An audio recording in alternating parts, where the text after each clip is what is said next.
dalam konvensi Hari Pers Nasional atau HPN secara virtual, Menteri Koordinator Bidang Politik, Hukum dan Keamanan atau Menko Polhukam Mahfud MD mengatakan, masyarakat Indonesia memiliki kecemasan yang tinggi terhadap penyebaran berita palsu atau hoax.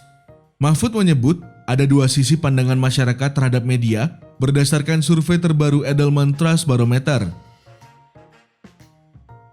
Survei terbaru Edelman Trust Barometer yang diluncurkan Januari 2022 memberi kabar gembira sekaligus agak sedikit kecemasan bagi kita, kata Mahfud dikutip melalui YouTube Dewan Pers Official Selasa 8 Februari 2022. Dari survei tersebut, ternyata publik Indonesia turut memiliki kecemasan yang tinggi terhadap berita palsu atau hoax. Indonesia menduduki peringkat kedua dalam tingkat kecemasan terhadap berita palsu atau hoax. Adapun posisi pertama diduduki oleh Spanyol. Kecemasan publik terhadap hoax di negara kita mencapai 83%. Ini angka yang seakan memberikan pengakuan atas keprihatinan kita selama ini terhadap fenomena merebaknya hoax di Indonesia dalam beberapa tahun terakhir ini. Dia melanjutkan, hoax terus menjadi perhatian baik dari pemerintah, masyarakat, dan insan media untuk mengatasi hal tersebut secara bersama-sama. Selain itu, Mahfud juga menyebut hoax seringkali menggunakan alasan kebebasan dan hak konstitusional sehingga muncul peran baru, yaitu buzzer.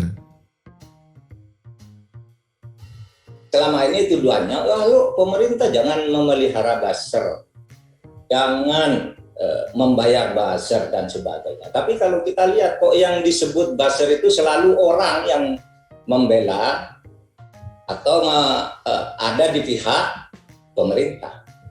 Misalnya kalau kita sebut si A, si B selalu membela pemerintah, tapi ada di seberang sana si A, si B, si C juga selalu menyerang kebijakan pemerintah. Lalu ini tidak disebut buzzer. Sehingga fenomena buzzer ini jangan ditudingkan ke pemerintah, tetapi ke kita semua bersama, gitu ya. Mahfud menilai membangun model media tidak bisa dilepaskan dari kedisiplinan pekerja pers dalam mempertahankan dan meningkatkan profesionalisme dan kualitas. Apabila pers dan media ingin terus berkelanjutan menjadi pilihan publik, mereka tidak seharusnya menerapkan praktik jurnalisme yang menggampangkan proses dan menurunkan kualitas. Misalnya mulai dari menulis tanpa konfirmasi, menulis secara sepihak, tidak cover both sides, memberi pemaknaan keliru pada sebuah peristiwa, memilih narasumber yang tidak kredibel, hingga praktek clickbait dengan membuat judul-judul berita yang menggoda namun melencengkan maknanya. Misalnya ada juga tokoh Dewan Pers yang percaya